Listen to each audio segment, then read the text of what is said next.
feeling yourself become present.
Taking in a couple of deep cleansing breaths.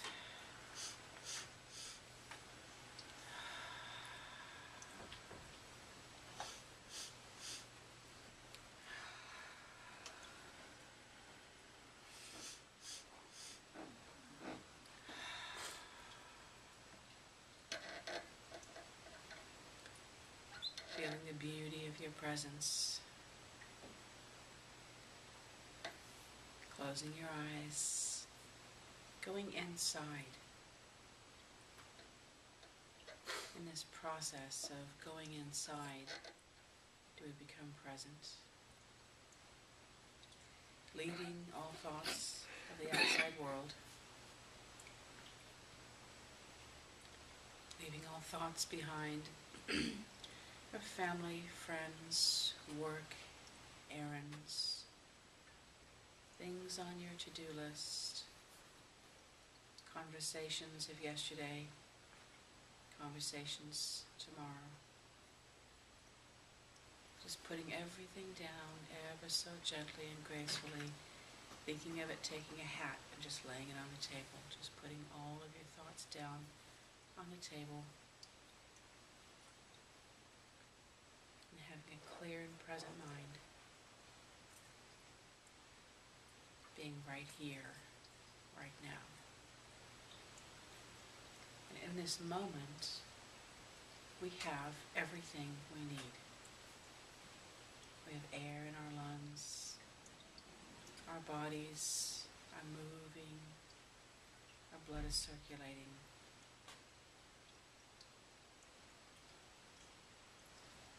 Our bodies are well. In this moment, right here, right now, we need for nothing.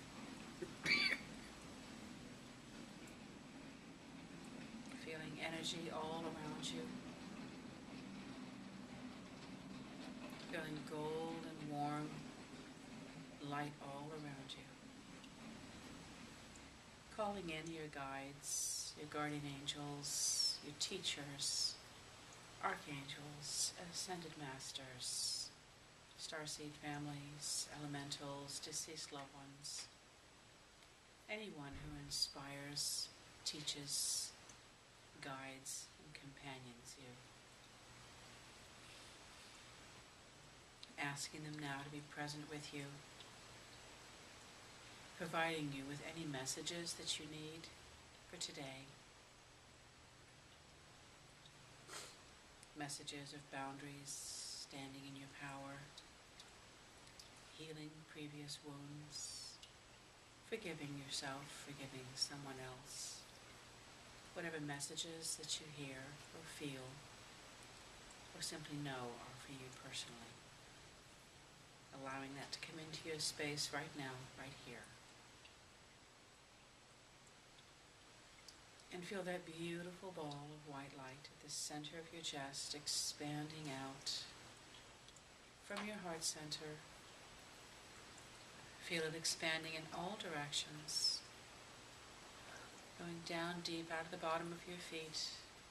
See it going into Mother Earth, penetrating, deepening, going all the way to the center, wrapping that energy around that deep, dark, crystalline center of the earth, feeling yourself ever so grounded. Recognizing as you ground with Mother Earth the beautiful reciprocal relationship that we have with Earth as we cohabitate, and how everything we need comes from a source of her abundance. The air we breathe, the water we drink, the food we eat, the clothes we wear, the roof over our heads. Everything we need comes from Mother Earth, and there is an abundant supply. There is no scarcity and lack from Mother Earth. Sending her love, gratitude, and appreciation, feeling your energy coming back up through your feet, through your chest, all the way up out of your head, leaving this building, going into the sky, into the ethers, into the Earth's atmosphere, into our star system, out beyond into other galaxies, feeling and acknowledging that connection with the Divine Matrix, that which is greater than us, so vast as to be beyond our earthly expression. Seeing now that beautiful, complete and total vertical energy going all the way to the center of the earth, into the farthest reaches of the galaxies. We are the connection of heaven and earth. We are the yin and the yang, the bridge. Now see your energy going out horizontally into the space here in this room, crossing over into everybody else's field here. Now see your energy going beyond this room, beyond this city, beyond our state, our nation, and see your energy going horizontally out all the way around the earth. And now recognize in this vastness the reaches of our own personal energy. And as we set personal intention to send love and light to everyone on earth, to Mother Earth, and to everything out there in the galaxy, so do we expand our heart space, and this purposeful intent reaches all of those places. And as we do this in a gathering like here, where we are one or more gathered, so exponentiates that energy, that heartfelt energy, that magnificent energy from the heart space. Setting intention that we have so much love inside of us that we have this great ability to expand and send it out. And so it is. And gently and gracefully coming back to the room.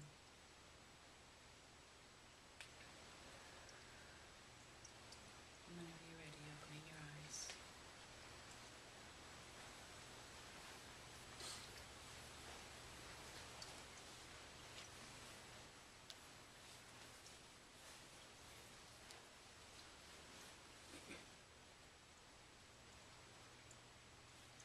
Way back.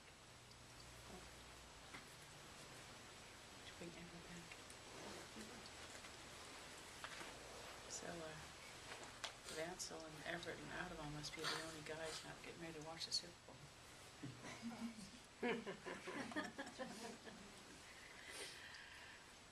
A lot of our guys aren't normally here.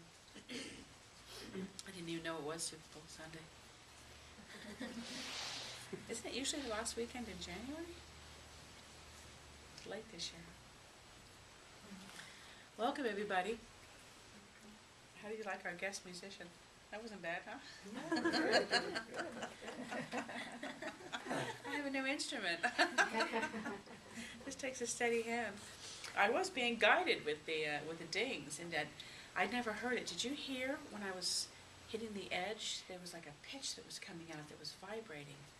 I'd never heard that from that bowl before, so maybe that was what was meant to happen this morning.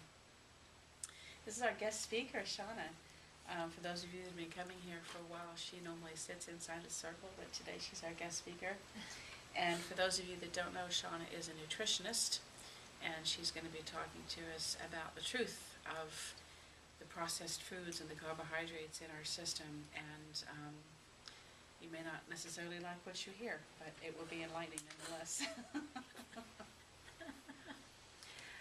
I always like to make the topic of my discussion in some way related to that of our guest speaker so that we segue with each other. And some of you have been hearing me talk about this class I'm teaching right now called Conscious Anatomy. And I touched on it in the fair yesterday. But it's a 15-week class where each week we delve into the body systems and learn the emotions that are in each one. And I always understood that a certain emotion showed up in the body as a certain illness. And as medical intuitive, you go through and get training and learn. When you hear of somebody complaining of a certain illness, I automatically know kind of the area of the emotions that they're going through. And some places in the body have particular emotions that go with them. And this week, I'm preparing for the lecture this day after tomorrow on Tuesday, is on the digestive system.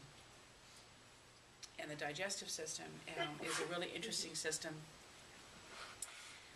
because the food that we eat is so very much associated with love, and there is such a timeless, purposeful energy that connects food and love. And, Pearl was in my lecture yesterday as well. Very interesting. It's going to be repeated. That's okay, I always learn. So as I was doing this manual, and as I've taken this course and taught it over the years, I'm taking it to a deeper level, and that's what I love about teaching is, of course, the more I teach, the more I learn, so I become my own student.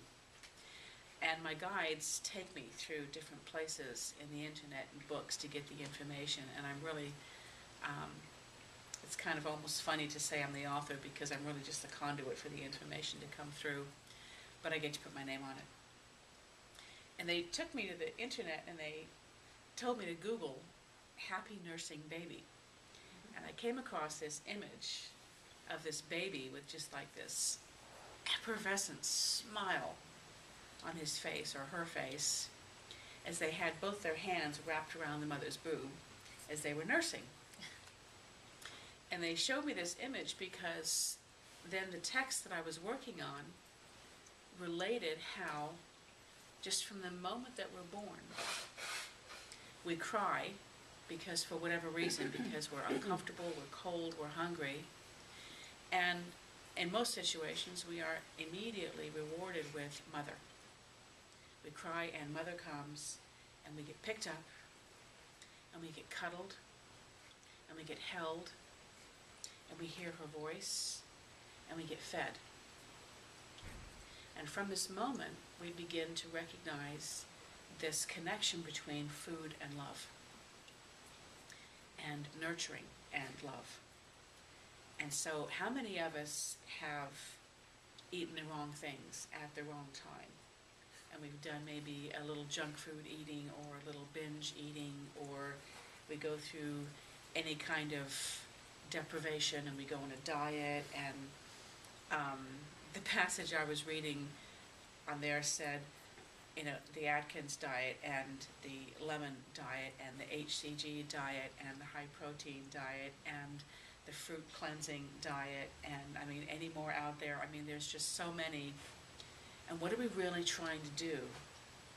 When we control how much food we eat, when we eat it, and what we eat it, is it possible that what we're really trying to express is that it's love that we're trying to find, control, filter, discern, have in the right quantities, in the right amounts, from the right person, from the right type? Isn't that kind of bizarre, isn't it, really? There's that profound relationship that started the moment we were born. And even for those babies that were bottle fed, you still got mother or father, and you were still held and cuddled, and the bottle still came in. So it doesn't matter if you were breastfed or bottle fed. It's still the relationship. All of a sudden, there's this translation between how we nurture ourselves and the relationship between love. So when we overeat, are we trying to get more love? If we deprive ourselves of food, do we think that we've done something inappropriate that would deny ourselves to have love? Do we say, I'm only going to eat certain amounts at certain times, and it can only be, and we put all this structure around it. I only eat this much, and I only have this tiny quantity, and I only eat at this time. And I don't eat this, and I don't eat this, and I don't touch that, and that doesn't work for me, and I have allergies to this, and I have allergies to that, and that upsets my stomach, and that gives me pimples, and that gives me this. What are we really saying here? Isn't it possible that we could naturally just be in touch with our bodies and eat when we're hungry, and understand what our body wants and reach for those foods, and eat the right amount, and listen to all the signals in our body that says exactly when we're full? And none of this, basically getting our head, the only thing our heads have to do with what we eat should be the mouth. Our heads should have absolutely nothing to do with what we eat. It's all the body.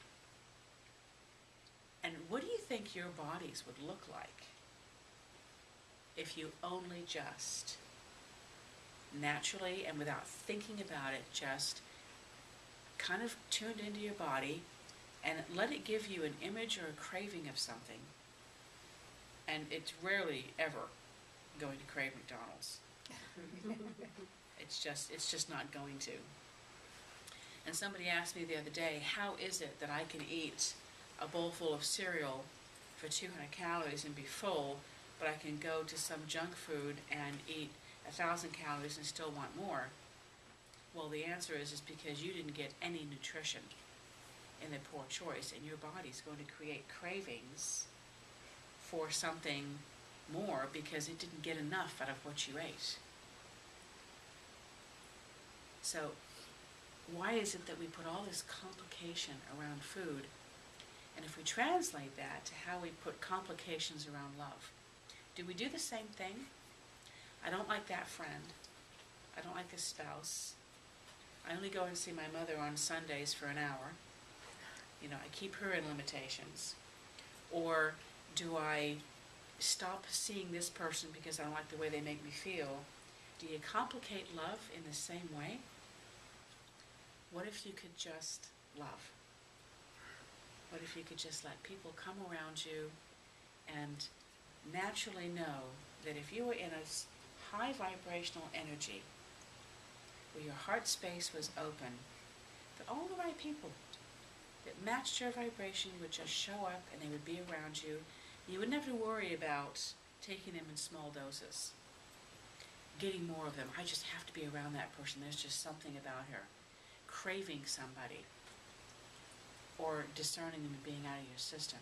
And thinking, putting all of this thinking around love.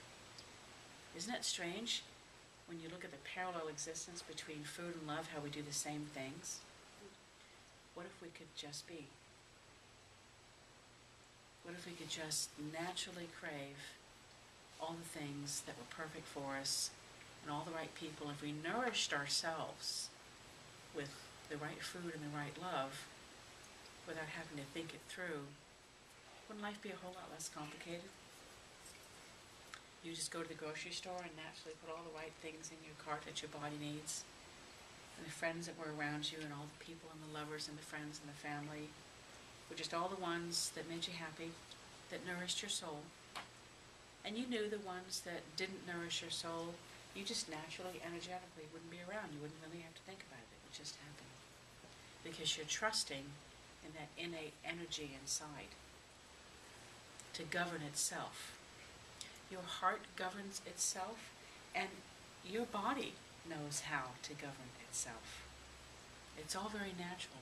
It only gets messed up when we start thinking things and start putting in negative emotions and thoughts, and we start twisting around and then start tweaking it and pulling it and overanalyzing it and doing this. And then we're feeding our body and our hearts with all the wrong people and all the wrong things, and we wonder why we're not healthy and we're not happy. Just let it take its natural course. And if you are craving what I would call a low vibrational food, understand that that simply is a reflection of how you're feeling. And use it as a tool to show you that you're feeling something that doesn't feel that great, and your emotions are at a certain vibration, and so you are attracted to a food that is of equal vibration. And you can deny yourself, or you can go for it. That really isn't the issue of whether you go for the food or you deny yourself the food. The point is, ask yourself, why did I crave it? What made me want that boyfriend back even though he hits me? What makes me want that greasy taco even though I know it's not good for me? And rather than thinking about the act, think about what's behind it and say, how is it that I've come to have these feelings and these thoughts? And let's not punish the manifestation of it, or judge the manifestation of it, or deny the manifestation of it, but simply go to the source. And the source is always, of course, inside. Deep in our heart, deep in our pineal gland, where all of our thoughts and minds are, and understanding rather than judging or denying. And that's where the true awakening and the enlightenment will come. Any questions? It's beautiful. I have a question, but how much of it is what you're brought up eating too? I mean, isn't some of that just that Yes. part of your upbringing? Yeah, part of the foods that you will naturally crave is through your genetics. There was a book that I read several years ago that made so much sense to me, and it talked about the original civilization in Mesopotamia. They ate nuts and berries, and that was what their bodies thrived on. And then a portion of them migrated, and they went a little bit south, and they took goats with them, and so they started introducing goat's milk and goat's cheese into the diet. And those that had the body temperament that could tolerate that thrived, and those that didn't died off. So then you have a group of people that thrive on that. And then as they migrate throughout the world, you now have people in Alaska who eat whale blubber, and they thrive on it. And if you took them and picked them up and took them to India and put them on a diet of vegan vegetables, they would die. In the same that you could take those Indian tribes and transplant them to Alaska and make them eat whale blubber, they would die, because as they've migrated, those that had the body composition to thrive with whatever food was available in that area did, and those that couldn't died off. And it takes 7 generations of movement into a different migration to readjust what it is. So there is, whatever you naturally crave is going to be what is for your body composition. And you may crave one thing and your husband may crave different. And so if you come from different areas of the world, Adavan comes from, Iran, I'm from Northern Europe, we crave different things because we have different body makeups. So so if you're people in your family, and then of course your children are going to be a mixture of the two, but one could crave one thing and one could crave another. So I know it gets a little complicated when you've got a big family of doing all the different grocery shopping, but allowing the body to simply have what it naturally wants. Being Northern European, my family is English, Irish, Scottish, Italian, and German. I'm a meat and potatoes girl. It's not, may not necessarily, some people may not think that's good, but that's really, and bread. That's in my natural choice. To have a meat sandwich is something that feels very natural for me to reach for. Pearl? So the cravings are like, almost like addictions that where we're trying to fill a void or nurture ourselves because part of ourselves feels unloved. There's natural cravings and then there's unnatural cravings. The natural cravings are going to come from your body. The unnatural cravings are going to come from your mind. But your mind can also get you so attached to a food through a belief process that, for instance, when I'm teaching a class a week from tomorrow night on releasing weight, and one of the things that we'll talk about is if your mind has these beliefs that being underweight serves you or being overweight serves you in some way, then if it's about your safety and survival, your body will create cravings to eat more food, to put weight on, because it thinks that for some reason this is going to be for your safety. And so have you found a way to shift those thoughts? Oh, yes. Years and years on the process. Yeah, that's what we'll be learning about on Monday. It's a doTERRA essential oils class. The essential oils help in the process, and they have a format where it's all about essential oils that help you with weight loss, but it's really more than that. You also want to look at things that are going on in your body. You also want to look at things that are going on in your mind. It could be a very complex reason why. There could be physical things, emotional things, genetic things, things that have gone, malfunctioned, and so it's not just, you can't just say, oh, I'm going to go to a 1,200 calorie a day diet and then expect to lose weight. A lower calorie intake may or may not be what your body needs. It may need something completely different. And with that, I'm going to turn it over to our expert, Shauna, and who's a nutritionist, and tell us a little bit about your background and where you got your training and what made you go into this area, and then you can kind of pick up where we left off. And sounds good. Well, first I want to say what you said about how our stomachs really govern. If we actually tuned in and listened, we would know. It would almost be like walking in the supermarket and everything just falls into your cart. wouldn't that be nice? Right? I really do believe that. A lot of people have said, our brains really govern everything that we think about and put into our bodies because we think first and then we eat. I actually believe the opposite.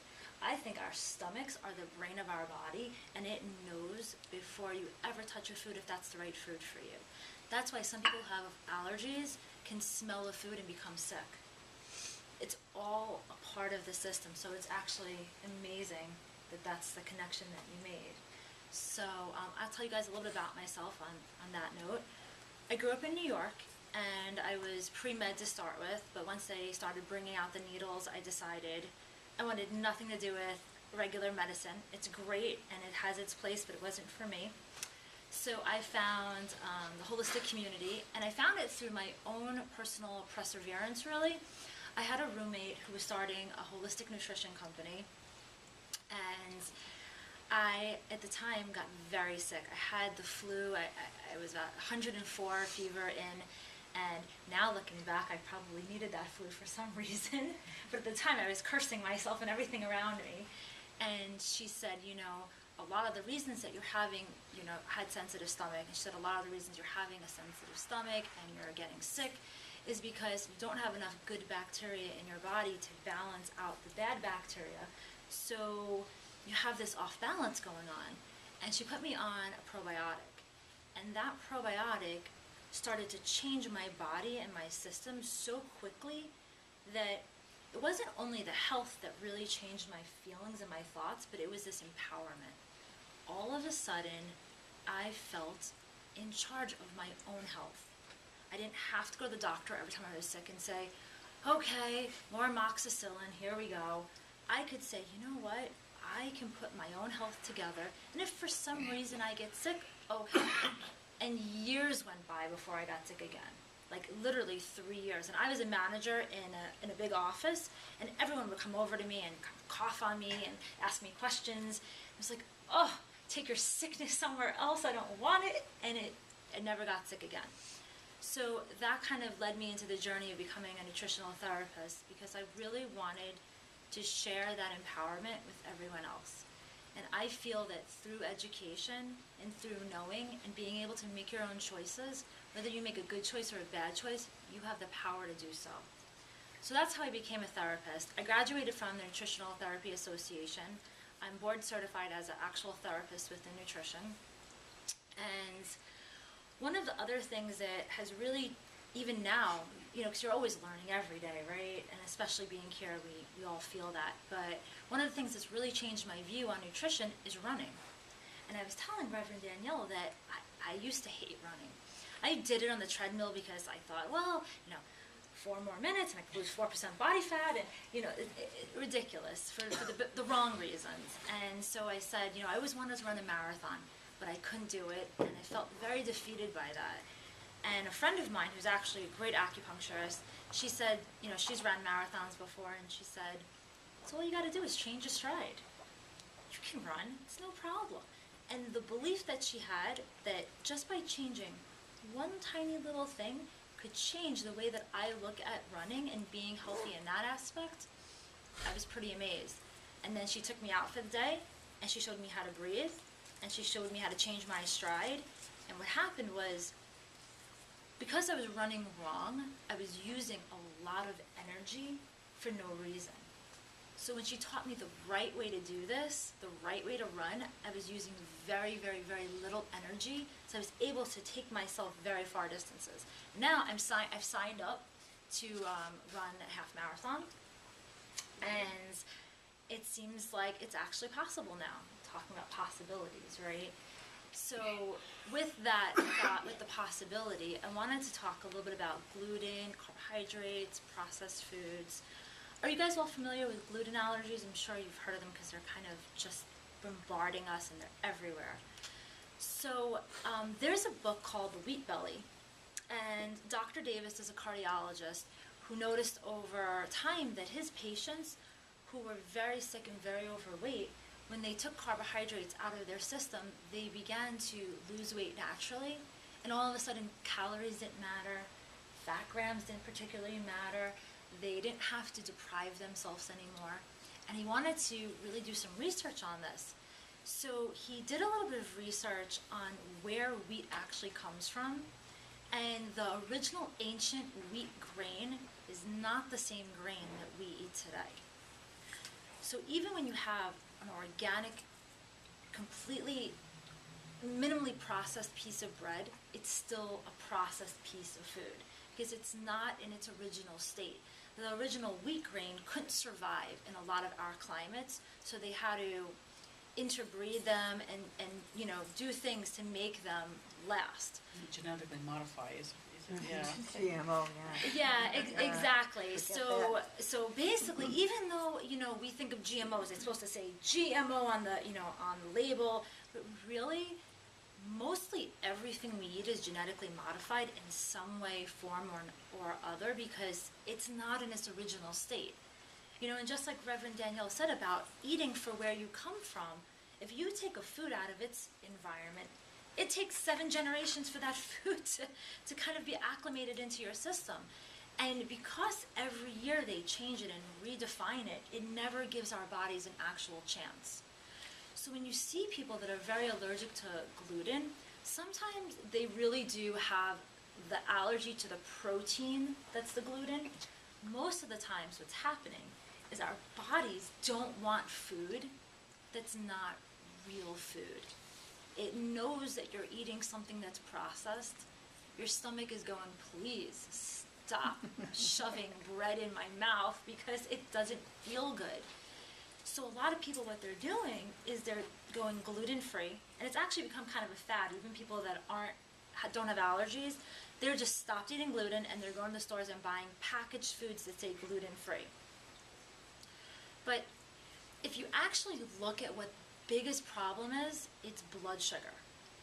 That's the beginning of all the evils of not feeling well. However the level is of not feeling well, but that's kind of what's really happening. So I won't get too technical, but in the short of it, when you have a piece of food that spikes your blood sugar, it's supposed to kind of just go up a little bit and then go down a little bit, right? So you have this nice, calm energy throughout the day. When you have a food like, let's say, a piece of white bread, you get that little bit of a, whoa, well, I have lots of energy for the next hour and a half, and I can bang out all this work, and then all of a sudden you feel that dip. And then when you feel that dip, you need something else, like a cup of coffee or a pastry or a snack or something to bring you back up to that level. Well, when you do that all the time, what happens is the mechanism that controls the blood sugar kind of breaks. And then you're using your adrenals to control your energy. So let's say that you're feeling kind of stomach aches from eating gluten, and you decide, well, I'm going to go gluten-free. If you actually look at the packages of what is all of the gluten-free foods out there, it's all made with things that spike your blood sugar more than the piece of bread. Right, so like rice flours. But they And put the tapioca pudding. On the glycemic index, which tells you how much something spikes your sugar, if you look at tapioca, I mean, you could probably run a marathon on tapioca. You might die afterwards, but you could probably run a marathon just on that because of the amount it spikes your blood sugar. So for people that don't have a true allergy to the protein in the gluten, and you're switching for the fact that you want to lose weight, or you just don't understand what to do, sometimes it's not the best decision, really. I think really tuning in and knowing what your body wants and sticking with food that's minimally processed is the best idea, really. So with that, I mean, what's processed? Actually, a client asked me that the other day. She said, I have the stupidest question for you. What is a processed food? I don't know what it is. And I thought to myself, no one's ever actually asked me that before. I would imagine it's anything in a frozen box or a can. Well, or a I was kind of package. scratching my head and going, I'm not sure exactly what to tell this person, But I really thought about it, and I said, well, okay, let's think about what a non-processed food is first. So a non-processed food is, let's say, an apple, right? Take the apple, and you put it through your own juicer at home, and you make apple juice. So you process the apple into something else, but it's the way, Fresh. but it's the way that you processed it, right? So it's not really that. I started thinking about this. I'm like, well, it's not really the processed food is bad, because everything is a little processed because you're processing it from its original state. But it's what it's processed with. And how. And how, exactly. So it's like if you take an apple and you put it in the juicer, now you have apple juice, that's great. But if you look at apple juice store-bought, what's the ingredients? High fructose sugar, corn syrup, and sugar's labeled 12 different times just in different words. So they figure... Natural flavors. I think they kind of figure you're not smart enough to get down the whole list. So you'll only go, high fructose corn syrup. Well, corn sugar is the same as cane sugar, so it's good for us. Right? I'm sure you've all seen those commercials. So, you have this highly processed apple juice all of a sudden because it's easier to make, right? And the preservatives. And the preservatives because it can last on a shelf for 13 years. Oh, So, Pasteurized too? and it's boiled, right? Of course. And it's boiled, and it has, corn sugar in it, and all the corn is GMO. I mean, you can go through the list. It should be illegal. It could be illegal. I love it. I really think it should be illegal. I think that, we have so many rules and regulations around every little thing that we do. But the one thing that actually keeps us alive, we have very little rules around. So, Is it because the lobbyists have so much power and Well, But yeah, are in cahoots with. without sort of going into a conspiracy theory, I think Yeah. the FDA is probably one of the most highly bought off groups that exist. I in can our tell you, nation. if you want to do a little bit of your own research, if you look at the board of the FDA, and then you look at some of the big consumers out there, a lot of the VPs of the consumer products are Yeah. on the board.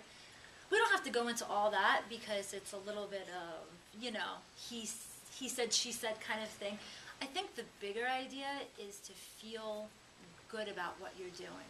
So talking about vibrations, do we have a little bit of time to talk No, about it's just this? Adam was just warning me that we were on camera, and this is all going Yeah. on public, so it's okay. Well, It's the truth. we're not Revealing saying, the truth. we're not saying anything bad. We need doctors. We need people on the board of the FDA. We hope you're doing a very good job. I'm sure not all of you are like that. Right, we're not saying anything negative at all. What we're kind of talking about is this, making decisions, right? So we have this thought process that we learn here that Reverend Danielle is talking about of when you don't feel good about yourself or the people that you're around, or you have a low vibration, you're going to match that with your food. But it's also the other way around.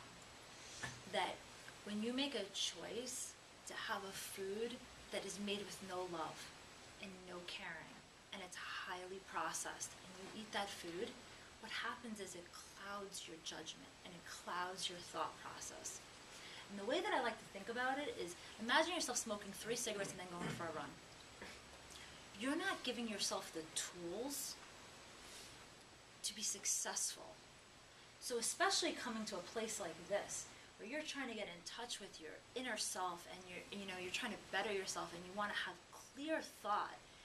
And then if you have I don't want to say McDonald's, if you have processed food or fast food right before you come here, or right before you're trying to do something successful, you're not really giving yourself a chance.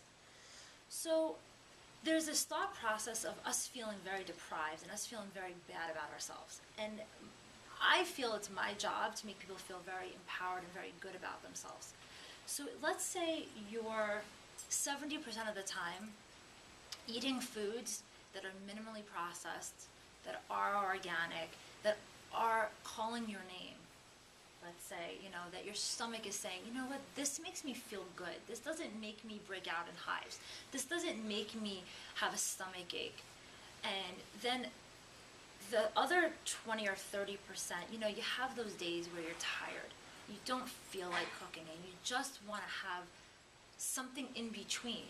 And maybe that's, Panera bread or something like that, something that, some people, they are very nice in there, and they are really trying to make you a decent sandwich, let's say. It's not organic and it's not the best, but let's say you do that, and then you come to a place where you're trying to be successful in life. Your body can say, you know what, your liver is kind of going, you know what, I haven't had to push out toxins for 364 days, so I'm okay. I can work a little harder today. I'm not going to really make you feel it. And your pancreas is going, you know what, I don't have to consistently push out insulin and more insulin and more insulin. So it's okay that today I'm kind of working a little bit harder. And your brain can say, you know what, I'm always running on good energy, so today I can take a little bit of reserves, yeah, I can kind of take a little chill pill. And your adrenals are saying, okay, I'm relaxed, I can kind of step in today, I can take over for you, no problem. So I want you to think about that if you have, let's say, a piece of cake, once you have it, be done with it. I don't believe in feeling bad, because your adrenals, they know when you're upset, and they kick in and they stress out. So if you do it, enjoy it. Enjoy it. Move on, move forward. It's not the worst thing in the world. Punish yourself. Yeah. Exactly, right? It's not the worst thing in the world. If you're doing the right thing most of the time, then when you do the wrong thing, it doesn't feel so bad. I think it's just a 70-30 type of mix. So with that, I do want to say that I want to thank Reverend Danielle, because coming here has been a pure blessing in my life, and you've made a beautiful difference in the way that I look at things, in the way that I feel, and even the way that I teach my nutrition. So I do want to say thank you to that, and I figured I would leave some time for questions if anyone has any. I was just gonna, before we take questions, I was gonna share, there's 2 restaurants across the street from here, a Vietnamese place and a Thai place. And I probably eat there 2 or 3 times a week, and I know the reason I go there. They're family restaurants. And if families, brothers and sisters and parents, are running those restaurants, and because they are a family unit, and they're supporting each other, and this is their income, the food tastes better. I don't know what it is, but when I go there, it's a family-run restaurant. It feels better to eat there, and because there's love. They're actually working together, creating an income together, and they love it. And because it's a family unit that loves each other, I swear it goes into the food, and I can taste. So true. I can taste the difference when I'm eating the food. I was in the Vietnamese one a few weeks ago, and you know the woman that's always serving us? She's really the cute little girl. Well, she was talking to another customer, and I guess, you know, and that's the great thing about these family restaurants. Everybody knows each other. So he was saying, how's your dad doing? He knew that he was, bedridden for a while, and he was having a problem, and she was like, everything's okay, He said to her, it must be really hard on you taking care of him all the time like this. And she said, actually, I don't know what I would do without him. And it was so beautiful that, like these people really are such a family unit. And you know that when they're cooking that food, they may not be using 100% of the best oil, right? But the amount of love that they are putting into it, I think kind of makes up. Energetically, there is something in the food. Switches it, right? Because I find myself walking over to those 2 places, and I alternate between the Thai and the Vietnamese, because when I eat it, I feel good. And I could go to Sizzler and get a healthier choice. I could go and get salad or something, but energetically, I'm actually going towards the one that's made with love. Absolutely. Because my body knows it wants food that's made with love. So true. So anyway, there were some questions? What are probiotics? Well, they're natural bacteria that you have in your stomach, in your gut, and what they do is it's basically a colonization of bacteria. So you have some bad and some good. The whole idea is that you want the good bacteria to crowd out the bad bacteria. And bacteria is in food, right? Good bacteria is in food, but because everything is pasteurized and boiled, the good bacteria can't survive most of our types of processing. So it's really important to put back that good bacteria into your system through a healthy probiotic. What do you use? I have a specific kind that I really believe in, and if you want after we can talk about that and I can give you the name of it. Oh yeah, why are some refrigerated and some sit on the shelf? There's different strains of bacteria that are made in different labs. They're supposed to replicate exactly what's in your body. Some are more natural, some are a little bit processed, some use strains that need to be in a cold area or they would keep growing. So that's kind of thing. A friend of mine makes cultured vegetables, and this is the roommate that I lived with, and when I lived with her, she first started making these vegetables, and if you don't put the right amount of bacteria in it, the thing blows up, right? Because it keeps growing. Wow. So for a while there, they would keep exploding on us, and when bacteria explodes in vegetables, you don't want to know how bad it smells. So you really have to baby these things. You have to put blankets over them and heating lamps, and they have to be refrigerated at a specific time, and it's really like taking care of a child. You know how in school they give you like a melon to hold or something for 12 days?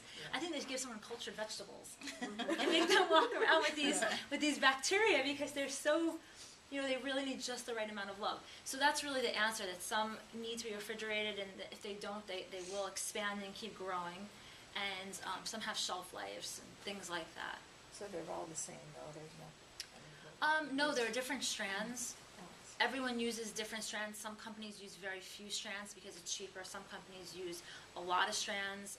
Some companies use types of bacteria that come from different countries and things like that. So there's a lot of research that goes into probiotics, believe it or not. And if, I honestly believe if we had a huge raw diet that came from organic soil, we probably wouldn't really need that many probiotics because our stomachs would just make it naturally. But that's kind of not the case. Is strands and strains the same thing? Is what? A strain and a strand, is that the same? Well, it's a strain of bacteria. Oh, okay.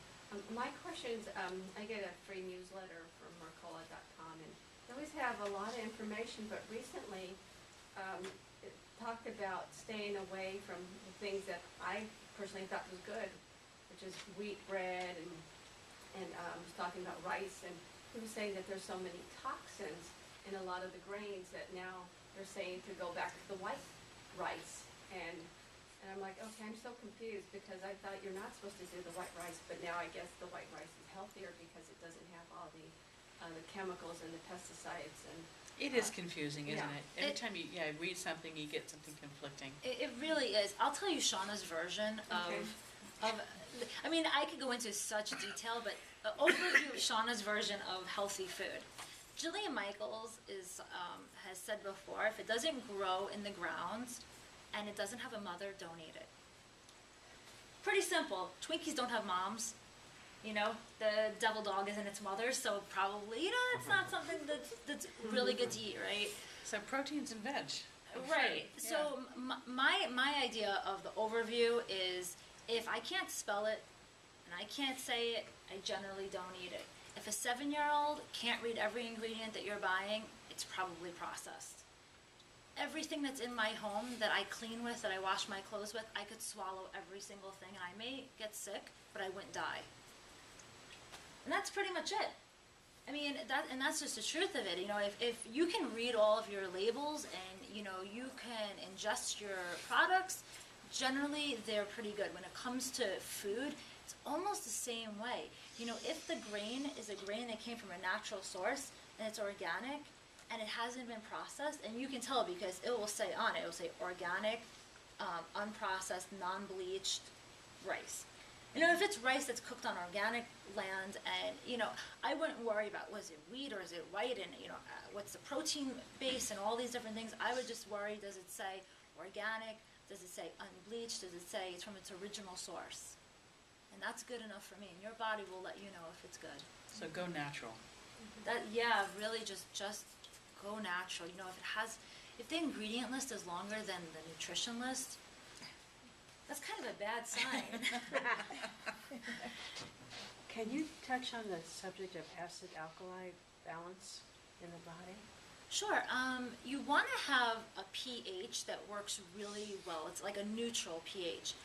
And a lot of our foods cause us to go one way or the other, right? So we kind of want to keep ourselves in this balance. So, and they say, doctors say a lot of different things, but I've heard through a lot of sources that when you have a really healthy pH, and isn't one of your classes on, is one of the classes on pH? Or do you talk, I know you talk about that a little bit, right? Yeah.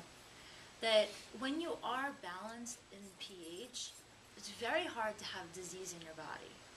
Because disease is really dis-ease, right? And if your body is in complete ease, it's near impossible to really have stuff that's too wrong.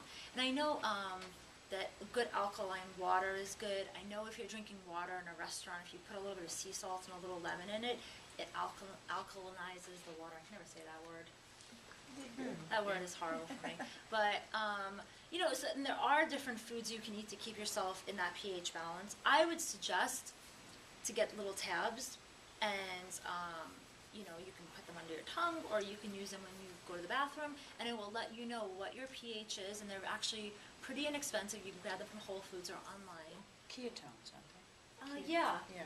There's a few different brands, but yeah, exactly. And that way you'll the know. things that you just kind of urinate on, and then the color will tell you the pH in your balance. And I in think your that's actually a system. little more accurate than the tongue. Yeah.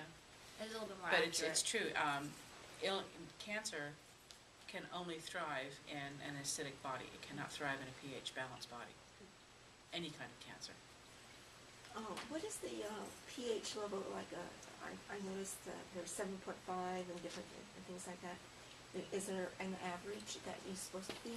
There's a range that they say is okay. They're saying in the high 6s to the low 7s, somewhere within that, because it's very hard to be like perfect. But if you're in the range, you're pretty good. 7.5. Yeah. It's good? So that's why, yeah, the Kangen water that's out there on the counter, Leslie sets that at 7.5 or 8.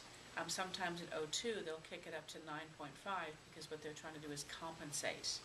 So if you drink a 9.5 alkaline level water, then it's going to compensate. If your body is below the 7, it'll help balance it out. If you are already perfectly balanced, you would just simply drink it at 7.5. Even to O2 Wellness, you know, Brenda, you can get, Brenda will do hers at 8 or 8.5 or 9. Right, exactly, yeah, and, because, they keep on saying that I have so much, acid, but then I took a luminous, test yesterday and it was 7.5, but I'm taking 9.5 for the, alkaline, so that would balance it. How are you testing yourself? Urine, And you're coming out acidic? right, Are you testing yourself when you first wake up? yes. Before you do anything, right? I would look at your dinner. Oh, okay. I would do a food journal if I were you for 3 or 4 days, and you'll see a similarity in that food journal. There's something going on with 1 or 2 meals, and it's probably also your reaction to the food, you know. But there's a similarity somewhere if you're waking up. Yeah, and there's websites you can go to get lists of the alkalinity in certain foods, proteins, vegetables, fruits, nuts. You can see the list, and it says it's +2 or -4. So if you're eating something that's a -5, you want to compensate it by eating something that's a +5. So it doesn't mean you can't have things that are acidic. Just make sure you have things that are reciprocal alkaline on the same plate so that your food is pH balanced. That's so true. It's like if you have a cup of coffee, that it's going to Very make you acidic. really acidic, right? But then Yeah. if you have, let's say, 16 ounces of water with a little bit of sea salt and some lemon, now all of a sudden you're still in that balance range. And I'll tell you something actually very interesting about allergies, because allergies are actually like the 10 underlying causes of weight gain. Allergies are very, very high up there for anyone. But when you look at what you're allergic to, like for me, I've had the prick